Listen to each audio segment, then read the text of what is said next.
What is up, guys? Rick from DFS On Demand here for your Genesis Invitational DFS preview.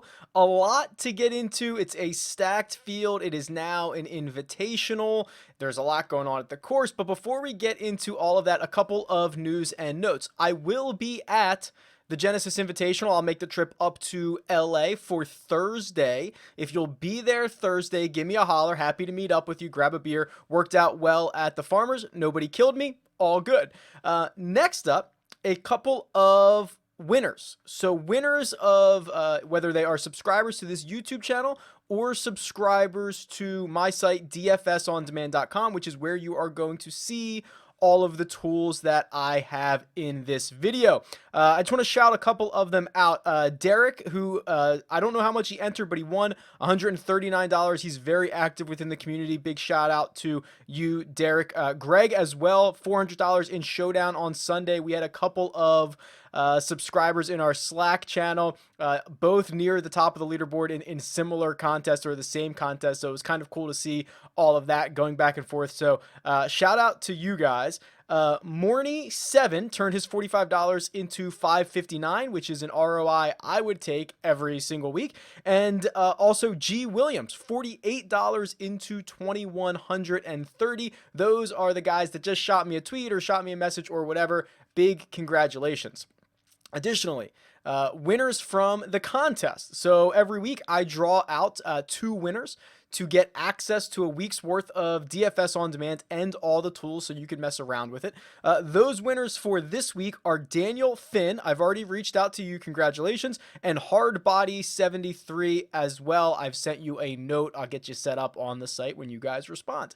If you would like to be entered into a draw to win a week's access to DFS on demand, there are two ways to do it. First off, if you are on the YouTube channel, make sure you are subscribed to the Rick Run Good YouTube channel. Like this video and comment below with who's going to win.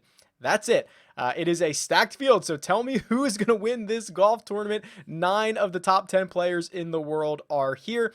The other way, if you're listening on the audio podcast, go into wherever you can rate and review, iTunes or wherever else you can do it.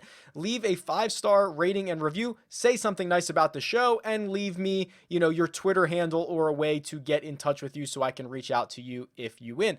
That's it. All right, I think that's enough of the announcements. Let's jump into the DFS preview. All right, Genesis Invitational. The fact that this event is now an invitational, this field is absolutely stacked. 9 of the top 10 golfers in the world are here, but let's first start with the course itself. This is a course we've seen a lot. It's a very historic course. It's Riviera Country Club. It's in LA. I'll be there. This is the course you're going to see host the 2028 Olympics when the Olympics come to LA. So this is a course we have a lot of history on. It's been the host course or the only course here. Finally, a single course event for basically ever. So what do we need to know about this course? And I was reading Pat Mayo's blog post earlier on DK Playbook. By the way, I'll be on Pat Mayo tomorrow, which I don't know if I could say, but I just did. So I'll be on Pat Mayo tomorrow for his DFS preview. And I think that he really did a great job describing this course. So it's basically like 7,200 yards on paper, which is not that much. I believe the word that he used is that the distance is hidden, which I think is the perfect way to describe it. It's the perfect adjective because the par 4 10th is very, very short. A lot of guys will try to drive it. And then the 2 par 5s are also incredibly short. So when you factor that in, it makes the rest of the par 4s pretty monstrous. And you end up hitting a lot of long irons in, and driving distance bombers have generally played really well here because of that fact. So it's kind of sneaky long is what I'm getting at. It is fairly difficult, 10th out of 49 courses last year in terms of difficulty. And just to kind of look at the regression model for this week, which is, I was very candid with you last week. It was difficult to look at because you have the 3-course rotation and all that stuff, but really, really like it for this week. And the stats that come into play here, the the common stats, I should call them. I shouldn't call them most common stats. They should be common stats. But a strokes gained around the green ranks 12th here. So that means there's only 11 other courses in which strokes gained is more important. Strokes gained putting, 15th out of 50. Driving distance and strokes gained total, 21 out of 50. So those are the ones that are above average here at Riviera. And it kind of makes sense because they are hard fairways to hit. They are hard greens to hit. So your short game is probably going to have to be up to snuff this week. And that is the type of golfer that we have seen find success here in the past. So let's look at those stats out of the gate here before we even go over to the cheat sheet. Let's look at some of the guys that play well around the greens. Well, it's a smaller sample size, but we've got 3 fairly significant names who lead the way in strokes gained around the green. Justin Rose, who quite frankly was pathetic the last time we saw him, ended up missing the cut at the Farmers, but gains 1.7 strokes around the green per round. Right behind him, a thousandth of a decimal off, Jason Day, 1.7. And then, of course, Jordan Spieth at 0.9, Aaron Baddeley and Rory McIlroy round out the top 5 of this statistic. Obviously, Phil Mickelson is 6th, of course. And then strokes gained putting. Usually you can find some value here. Yeah, Andrew Putnam, Denny McCarthy, Kevin Na, who we'll talk about, Patrick Reed, and Cam Smith round out the top 5 there. If you're looking for other things that these guys do besides putt, Kevin Na can hit his irons pretty well. He gains on approaches. He gains in strokes gained total. Has a pretty decent scoring average. None of these guys hit it particularly far or accurate off the tee, quite frankly. So they're a bit of one-trick ponies, but we'll talk about Kevin Na in just a bit. And then, of course, my favorite stat, the stat that I think is most critical every week, strokes gained approach. You tend to see a lot of the big names here. So Rory leads the way. Mark Leishman, Tiger Woods, Colin Morikawa, and Justin Thomas round out the top 5 there. Patrick Cantlay is 6. So those are the stats that I'm kind of looking at. But let's jump over to the cheat sheet because I've got to tell you, this is a major type field. This is major type pricing. This is probably the best field. This might be the best field we have this year. Maybe outside the Players, but that's a bigger field. The Masters is always great, but then you have like the former champions that kind of weigh you down. PGA Championship is always kind of fun, but then you get like the PGA professionals and stuff. I mean, this is a legitimate field.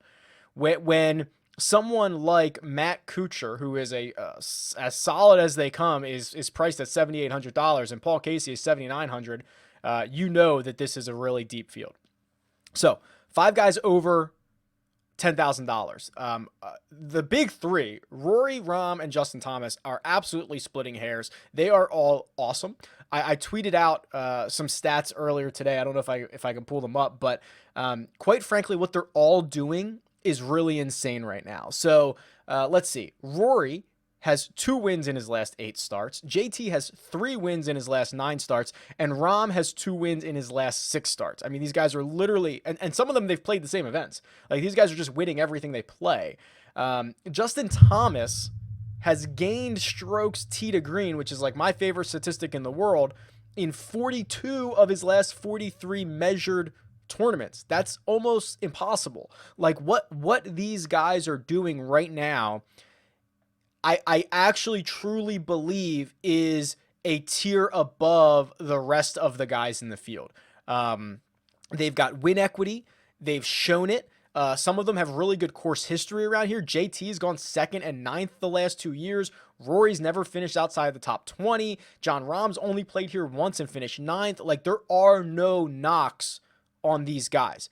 To me, it is a matter of roster construction. I do believe because the pricing is so soft and the field is so deep that you can get one of these guys.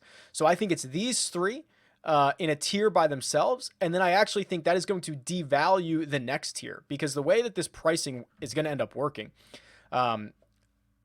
basically no matter what the odds are or no matter what we think the odds might be, the pricing just gradually gets lower, right? Like even if you have Rory and then the next best guy in the field would be like, I don't know, Jason Day. Like Jason Day's still going to be a couple $100 behind Rory, something like that. There's never going to be a huge gap anywhere. So I actually think that hurts these guys right below that tier. So like Tiger at 10.4 and Dustin Johnson at 10,000. While you could make an argument for kind of either one of these guys, Tiger's kind of kryptonite has been Riviera. He hasn't played well here, but he's in contention constantly since this new version of Tiger came back.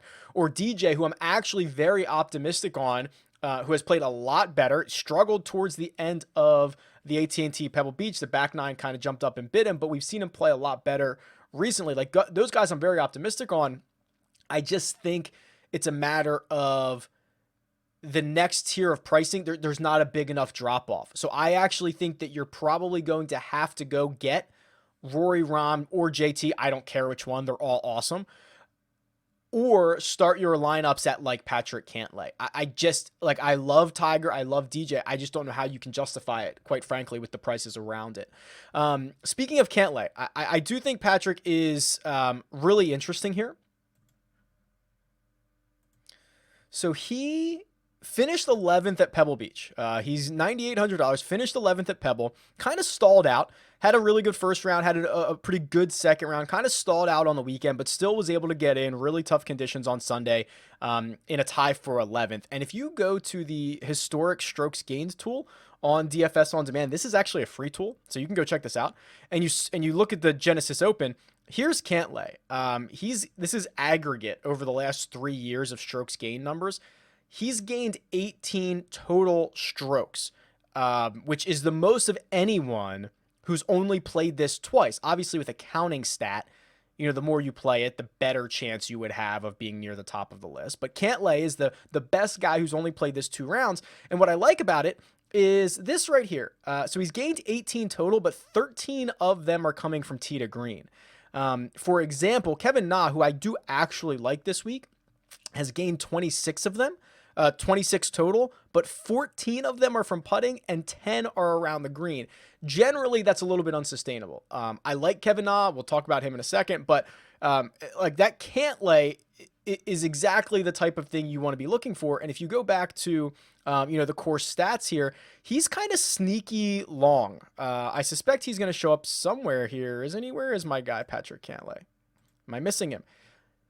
These are this year's stats, so I don't know how much distance I have. But yeah, okay, hits the ball over 300 yards. He doesn't have a whole ton of rounds, but like you can see, gains tee to green, gains total, makes a ton of birdies, hits his irons so well, is very accurate off the tee. Like that's the type of model or mold, of a golfer that I would want to play. So that's kind of the Cantlay story.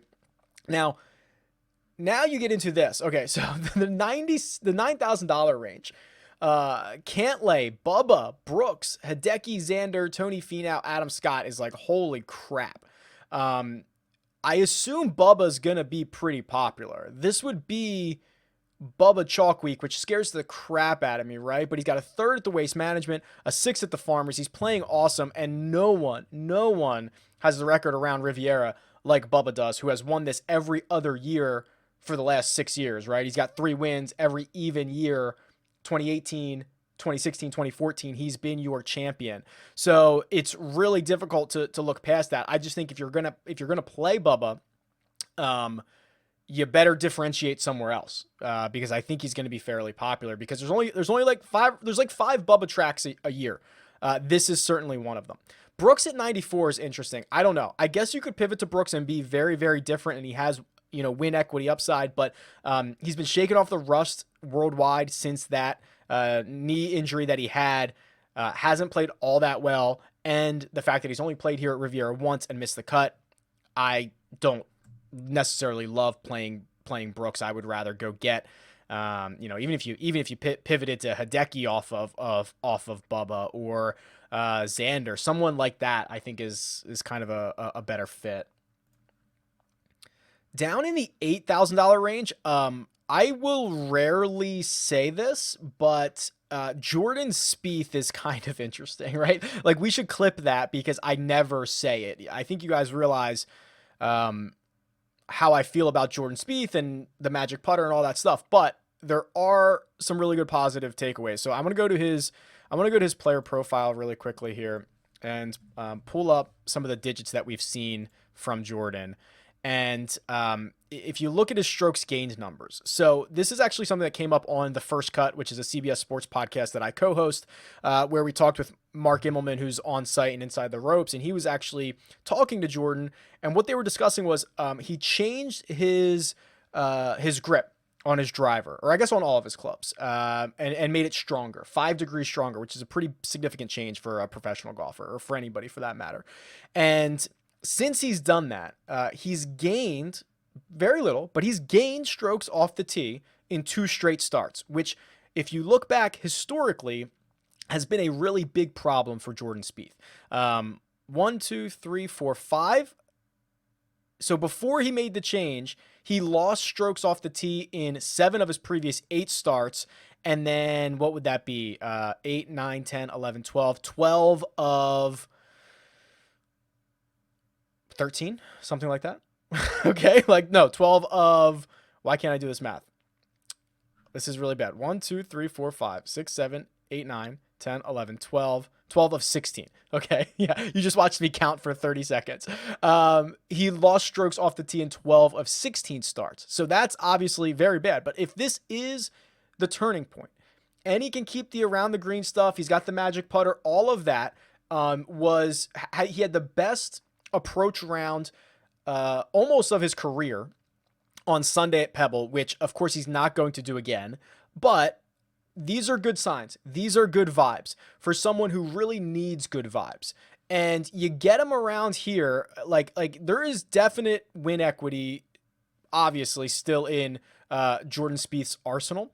And when you look at him at $8,400, and it's been kind of all over results for him at Riviera. Where is he? He's right here. 9th 2 years ago, 4th in 2015. He missed the cut in 2016. He finished 51st in 2019. I mean, it's kind of all over the place, but I do think that there's legitimate upside here, and I'd rather play Spieth at 84 than like Phil at 83 for sure. So, like, that's kind of what I'm looking into. It's kind of where I'm going. I think there's signs of positive movements. I don't know how many lineups of mine he will make it in, but I think he's interesting. I mentioned Kevin Na. Let's look at Kevin Na, because he had actually a pretty impressive T14 at Pebble last week. He started off horribly. I think he was 3 over, something like that, in round 1, battled back, played really well after that, and has had good success here. I mentioned a lot of it has come from, so if I go back to, the historic strokes gain numbers, Kevin Na in the last 3 years, strokes gained total only behind Dustin Johnson. He's gained 26 of them, nearly 27, but a lot of them are through the putter and the short game, which is scary. But what I will say about Kevin Na, as I pull up his player profile really quickly, is he pops, okay? And this is the reason that he shows up a lot of times. Him, Kevin Streelman, show up a lot of times on my betting tool, because my betting tool looks at mean and standard deviation and how nuts a golfer can go in either direction. He can be the worst golfer, he can be the best golfer. And that kind of fits Kevin Na, who's actually won twice in his last 12 events, 15 events. Like, that's insane. Like Kevin Na's won twice in his last 15 starts worldwide. That's not like, there's like 3 other guys that can say that. It's like Rahm, Rory, and JT. Like, I seriously don't know if there's another guy who's won twice in 15 starts. So, really impressive. I think there's good vibes around here. He played well last week. He's played well in 2 of the last 3 weeks. I don't want to go all in on Kevin Na, because he is very much that risky player. And he's always kind of capable of giving you a WD, like usually does it before the tournament starts, quite frankly. So you got to keep an eye on it. But Kevin Na is certainly in the realm of possibilities for me. Now, when you get kind of sub, I don't know, 7,500, there's some interesting names, I suppose. I mean, Charles Howell III used to be like the most consistent golfer on the PGA Tour. Not necessarily the case anymore. Missed the cut at the American Express. Nice 12th place finish at the Sony. Missed the cut at the RSM. Nice 20th place finish at Mayakoba. 36th at the WGC, 8th at the Zozo, right? He's been a lot more inconsistent. The good news is, if you were paying attention to that historical strokes gain chart, in the last 3 years, he's fourth aggregate strokes gain total here, which is awesome. And even better, almost all of them are from tee to green. So he's gained nearly 21, we'll round up to 21, and 17 and a half of them have come from tee to green. He's actually lost around the green. I'm sorry, I'm looking at Tony Finau, excuse me. He has gained in every category, but still 17 and a half out of 21 of his total strokes gained are coming tee to green. Like that's a good sign. So, a guy that really lacks upside, quite frankly. We've seen how little he's won over the last 15 years, but good results around here. If he finishes T18, you're probably happy out of $7,500. Max Homa, again, three straight really good finishes. 14th, 6th, 9th. Hard to continue to ignore that. Scotty Scheffler's back. Scotty Scheffler missed 2 straight cuts. If you think the kid has as much raw talent as I do, now would be probably a pretty good time to bounce back on at 74. Let's see what else we got here. Kokrak has actually played here quite a bit. It's been okay. He's got a 2nd place finish 4 years ago. Has made a lot of cuts. I'm trying to think of who's actually exciting out of this. I'm just a big believer in Lanto. He bounced back after literally his worst round of his career, finishing a tie for 9th at Pebble Beach. Tried to blow it. I had him in a top 10 bet. He tried to give it away. He bogeyed like 3 of his last 4 holes. But Pebble was kicking. The wind was kicking. It was killing a lot of guys coming in. So a really good finish for him. He's 6,800. I tweeted this out. Let me see if I can pull this up really quickly, because I think it's worth it now that I actually know what his price is. Lanto, so this is the PGA value matrix. Again, free tool. Like this is awesome stuff that I highly encourage you guys to use. What I tweeted out was Lanto, when he's priced under $7,500. Here are all the times he's been priced under $7,500 going back to March of 2018. And basically in 11 of the 12 times that he's been priced under 75, he's returned at least 10 times value. So Pebble Beach, he returned 80 and a half DraftKings points on 7,200. It's 11 times value. Sony Open, he gave you 12 times. So like he's been really, when he's priced this low, he's been really good at returning value. Now, I didn't know what his price was at the time. Let's say under 7,000. I don't know how many times he's even been priced under 7,000. Just a few. I mean, really the only, okay, so, wow, 1, 2, 3, 4, 5, 7 straight times under 7,000. He's returned at least 9 times value. Most times it's either been 10 or 11 times. He was priced 6,500 at the Tournament of Champions, which is a no-cut event, so I'm not sure if that really counts. But then previous to that, it was August of 2018 at the Wyndham was the last time he was under 7,000. So he doesn't really get under 7,000 that much, which I guess is a good thing, but he's been really good at returning value when he's down there. So if you're looking to plug someone in, like I would certainly like Lanto more than Patrick Rogers, Aaron Wise, probably Charlie Hoffman, Nate Lashley WDs last week and is now WD'd, I think 2 of his last 3 starts. Like, that's scary to me. And that's like in play withdrawing, not withdrawing before the tournament starts. Now, if you get really far down here, 6,500 and below, I don't know if a lot of these guys have a chance to win the golf tournament, especially because how stacked it is.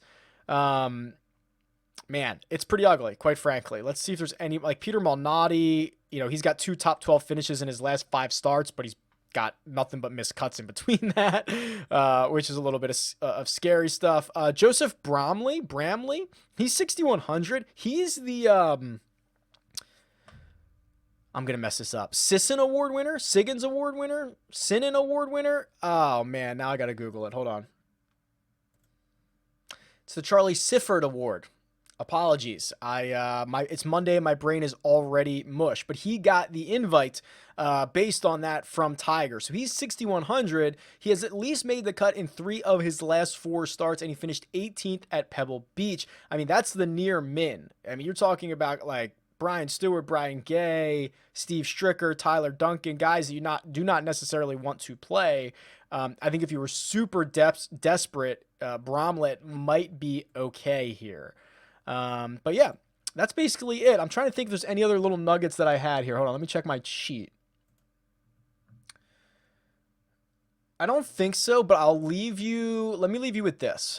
This is the live leaderboard, which updates every 15 minutes during the tournament. It is the best thing in the world for Showdown, and it's the best thing in the world for tracking your teams, and it's free. I got so many free tools that should be behind the paywall, quite frankly, but this is awesome. Now, I know we only have Pebble Beach data from last week, but sometimes what I like to do, especially I know everyone was at Pebble Beach on Sunday, the final round, is to kind of look through like Sunday rounds and see like who might have a little momentum coming into this.